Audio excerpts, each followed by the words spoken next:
Welcome to the deep dive. We often invite you to look beyond the surface, and today we're stepping into a world that seems whimsical, but is actually, really complex. Absolutely. Deep lore, fierce competition, these crazy markets. Exactly. Pokemon. And our mission today is really to understand what value even means in that universe. Is it a champion's legacy, a card's price, or just how much you love your collection? Yeah, we'll journey through it all. The trainers, the trading card market, which is exciting, but wow, volatile. And then maybe the most critical part, card authentication, grading, which is meticulous, sure, but also flawed. Definitely flawed. So we're looking at character evolution, market psychology, what really makes a collection tick. Let's start unpacking that. Okay. Section 1. The pantheon of Pokemon champions beyond just the battles, right? Right, because these figures, they're more than just strong trainers. They're lore, they're fan debates, strategic depth. Totally. And we have to start with red. I mean, Yeah. the icon. Canonically, a champion black 2 and white 2 proved that, invited him to the World Championships. And that battle in Silver Cave, Gold, Silver Crystal, Yeah, fighting basically your past self. So cool. it really is a defining moment. And his team, starters, Snorlax, Pikachu, people call it basic, but it's just iconic. Yeah, it really stuck, even though his team changes quite a bit later on, right? Like in Let's Go, he gets Machamp, Arcanine. And even legendaries in Stadium 2, Raikou, Suicune, Espeon too, I think. It evolves, but that core, Right. it's maybe because he is us, the player, originally. That makes sense. Contrast that with Blue or Gary Oak. He was different. First rival, not stuck on one type. Exactly. A reflection of the player's freedom, really, collecting diverse Pokemon. And his team was powerful. Alakazam, Tyranitar, Exeggutor, Gyarados. Serious muscle. Things he picked up on his journey. Right. And later games, like Heart Gold, Soul Silver, they solidified that team more. Machamp, Rhyperior, definitely Tyranitar became canon form. Okay, so from those OGs, Lance, the cool dragon guy from the Elite Four, then champion in Gold and Silver. Lance. Now here's where it gets fun, the whole cheater debate. Oh yeah, because he used Gyarados, Aerodactyl. Not exactly dragons. He even calls the fossil Aerodactyl a dragon. He does, but there's that line in Masters where he clarifies, I said I'm a dragon trainer, not dragon-type trainer, which is kind of a clever retcon, maybe. Huh, maybe. But still, the illegal barrier on his Dragonite, multiple high-level Dragonites way too early. It felt off. Oh, absolutely. I feel like the game was cheating a bit. But to be fair, his teams do get more dragon-focused later. Salamence, Garchomp, Altaria, and rematches and stuff. Okay, then there's Trace from Let's Go, the rival there. Generally, not as loved as Blue. Yeah, that's fair to say. Fans often found him kind of annoying. Good-natured, maybe, but a bit cowardly. And his team felt, I don't know, underwhelming compared to Blue. Pidgeot, Vileplume, Marowak, no starter. Some movesets weren't even complete. Right. Didn't have that same agency or coolness factor as Blue's team. Just didn't hit the same. Then you get someone like Steven Stone and Hone. Now he felt like a champion. Oh, definitely. Mysterious, strong. You meet him throughout the game. And his team. Skarmory, Claydol, Cradily, Armaldo, Metagross. Honestly tough. And cool Pokemon, too. Stuff you'd actually want on your own team. Great aesthetic. Very cohesive. Then there's Wallace, who takes over from Steven and Emerald. Right, the gym leader, contest guy, very focused on beauty, aesthetics. But his champion team, Levdisk, Celio, Seeking, a bit lackluster compared to Steven. Or even Wallace's own anime team, which had Walrein, Milotic. Yeah, a bit of a step down power-wise. And isn't there that fan theory about him and Steven being close, based on some dialogue? Oh yeah, the fandom definitely picked up on some implications there. Adds a nice layer. Okay, on to Cynthia. Sinnoh champion. Just a boss. Absolutely. First prominent female champion, and just incredibly powerful. Her team is often called the most formidable. Spiritomb was a nightmare to get past early on. Lucario, Garchomp, even a Charizard sometimes. Yeah, really tough, hard to get Pokemon. She's still seen as this elite, Pokemon world leader type. And she was the first one forced to use Mega Evolution, right? By Iris in the anime. That's a surprising fact, yeah. Shows how strong Iris became. Let's talk Alder then. Unova champion. More of a free spirit. Yeah, an elder figure, teaches the player. Definitely positioned as a good guy. His team felt more like long-standing friends than just raw power picks. His design was really unique too, wasn't it? Sort of drawing from different cultural styles. It was. Mexican, Southwestern, Native American influences. Americana. Very distinct. Yeah. But that lost to N. Yeah, losing to the villain who has legendary. Not a great look for the champion, admittedly. Definitely controversial. Then Iris takes over in Black 2 and White 2. The child prodigy. She could feel what dragons feel. Grew up with them. Exactly. And important to note, she's champion as a teenager in those games. Different from her maybe slightly more annoying anime portrayal early on. Right. And like you said, she forced Cynthia's hand with Mega Evolution. That says a lot about her strength. Definitely. Okay, Kalos region. Yeah. Diantha. Probably the most unexplored champion. Dual role, right? Champion and model actress. Her team's interesting, too. Halucha, Tyrantrum, Auroras, Gorgeist, Gudra, and that signature Mega Gardevoir. The main thing people talk about, though, is her relationship with Lysandra, the villain. She seemed naive. Yeah, kind of portrayed as too naive to know his true evil nature. Yeah. Which is an interesting character flaw, I guess. She did lose to Leon later in the Masters 8. Speaking of newer champs, Nimona in Paldea. Ah, Nimona. She's already champion when you start, which is cool. She trains you with a weaker team. But she's meant to be amazing, hard to defeat at full strength. Part of that friendly rival trend, but still tough. And the green hair marks her importance. Totally.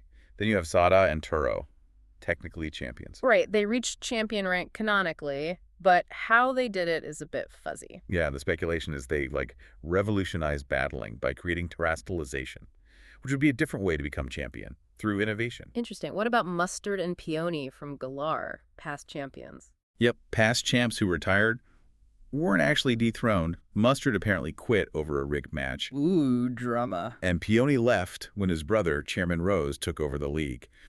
Mustard's team, by the way, is stacked. Manshao, Luxray, Corvic Knight, Urshifu. Wow. And Peony turns out to be Penny's dad from Scarlet and Violet. That was a fun reveal, yeah. Nice little connection. Okay, but the current Paldea champion, Gita, Okay. she gets a lot of flack. Understatement, yeah. Generally disliked. Called the worst, forgettable, awful design by a lot of fans. And her team, like Glamora, King Ambit, strong Pokemon, but people say she uses them all wrong, like her lead and Terra choices. Exactly. The Paldea League overall is tough, but her role as the main champion feels weak to many. And finally, Leon, Galar's undefeated champion, Yeah. Mr. Charizard. The one and only. Though there are those fan theories where his match is rigged by Rose, and he's always getting lost. Kind of aloof. Yeah, the personality's a bit goofy. And the design, the cape, some find him a bit dweeby, not super aspirational. Fair criticism from some fans. So, you see, being a champion, it's not just about winning battles. It's lore, personality, fan reception. It's complicated. Absolutely. It's about their whole story and how they connect with you. Okay, let's pivot from the battle arena to another kind of battleground. The Pokemon trading card game market. Section 2. The thrill of the chase. Yeah, this is a whole other universe. Big events, market swings, the psychology of why a piece of cardboard is worth thousands. Let's talk events first. You mentioned Card Party Tampa. Sounds different from a typical convention. It really is. Much more community-focused, less about just vendors selling stuff, more of a fan event, people connecting, sharing the passion. What happens there? What's the vibe? Oh, it's buzzing. Yeah. They do vintage box rips live. Imagine pulling a first edition base set Raichu in front of everyone. Trading nights are huge. Kids running around wanting free cards, but also smart enough to ask for your best hits. Ha! Love it. Yeah, and lots of content creators interacting with fans. It's growing fast, selling out quick. Might become like Comic-Con level, hard to get tickets for soon. Wow. Okay, market trends then. You said there's a bit of a dry streak for new stuff. Reprints are slow. Yeah, the Pokemon Company hasn't been flooding the market lately. And what's interesting is after the initial boom-boosted modern cards, now vintage is really taking off. Like which ones? Gold Stars, Crystals, e-readers, like Skyridge, Expedition. Collectors are digging deeper, looking for that rarity. And maybe, nostalgia too. So prices are climbing? Oh, yeah. XY Evolutions, booster boxes. They were maybe $850. Now they're pushing $1,600 plus. Phantom Forces, too. People see them as the next best thing since original base set is just astronomical now. Makes sense. So despite maybe a slow patch for new releases, the hobby overall feels healthy. I'd say so, yeah. Definitely healthy. Confident it'll be around for another, 30 years easily? Yeah. Kids still love Pikachu, still love Charizard. And that's Pokemon's edge over sports cards, right? The characters can be reinvented. Exactly. Captain Pikachu in the new anime is a perfect example. Keeps it fresh for new generations. But the market's still got growing pains. It's still a bit Wild West. Prices aren't totally standardized. Which means opportunities for savvy collectors. For sure. But also risks. the biggest threat.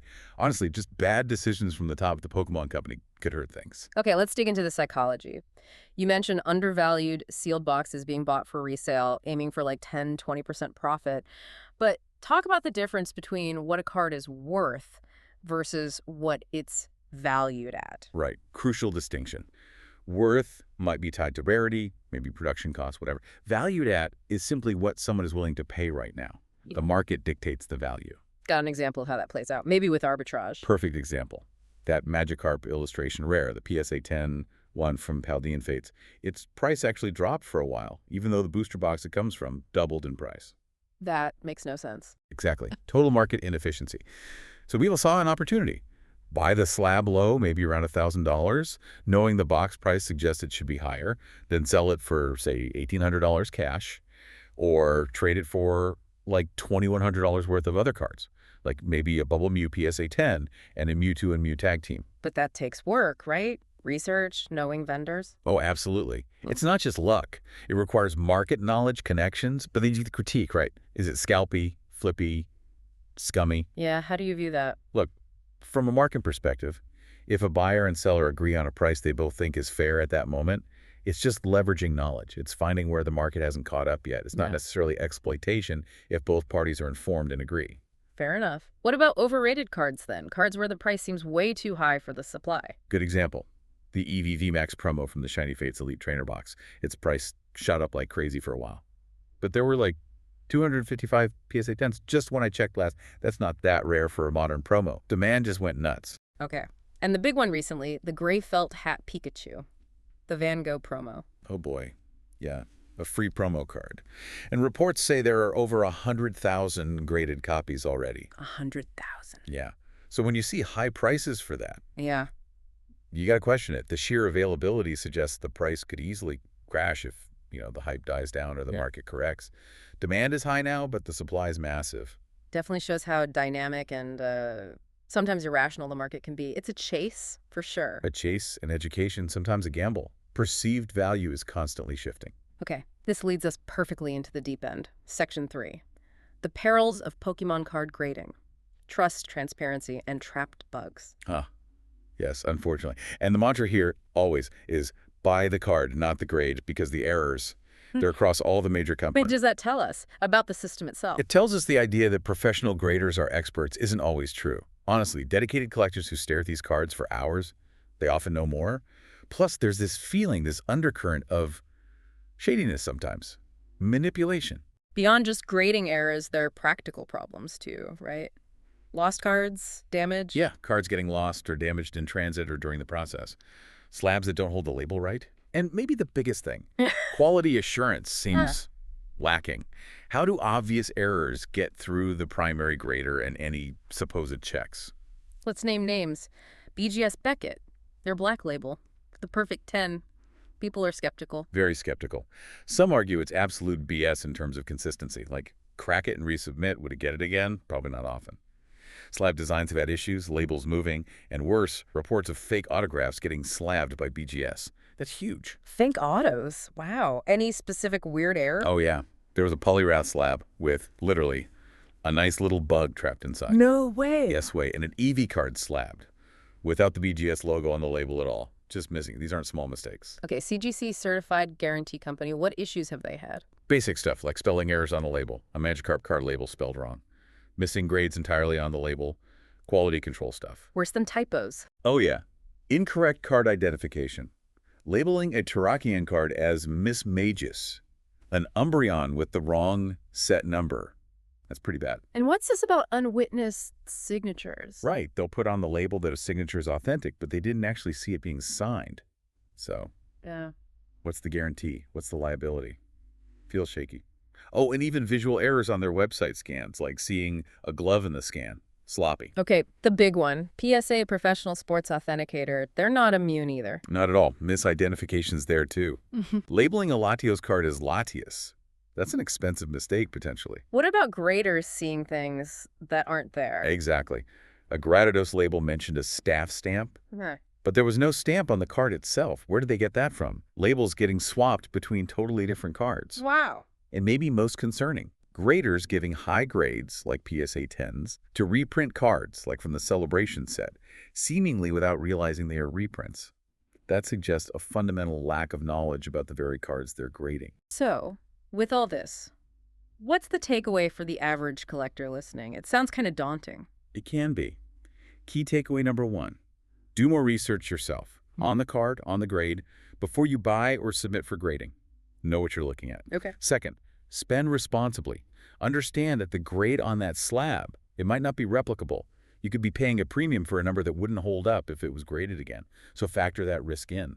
And you mentioned time in the hobby over timing the hobby. Exactly. Build your collection thoughtfully over time. Don't just chase the hottest grade right now. Yeah. And yeah, you can get fancy accessories, graded guards, slab bumpers, make your display look luxurious. But it doesn't fix the grade itself if it's inaccurate. Precisely. Those are cosmetic. The core issue is the consistency and accuracy of the grading itself. That's what impacts trust long term. So we've really covered a lot. From the stories and legacies of champions, how their value is more than just wins. To the wild ride of the TCG market where value shifts like crazy. And then landing on this critical, kind of concerning look at card grading, where trust is really being tested. It all comes together to hopefully give you, the listener, a richer understanding. Whether you're a fan, a player, a collector, developing that critical eye is key, appreciating all the different layers. Absolutely. And it leaves us with a final thought, doesn't it? In a world leaning so heavily on third-party opinions, market prices, official grades, Yeah. what does true value really mean to you? How does your personal connection to that character, that card, stand up against the number on the slab or the price tag online? Something to definitely think about. Till our next deep dive.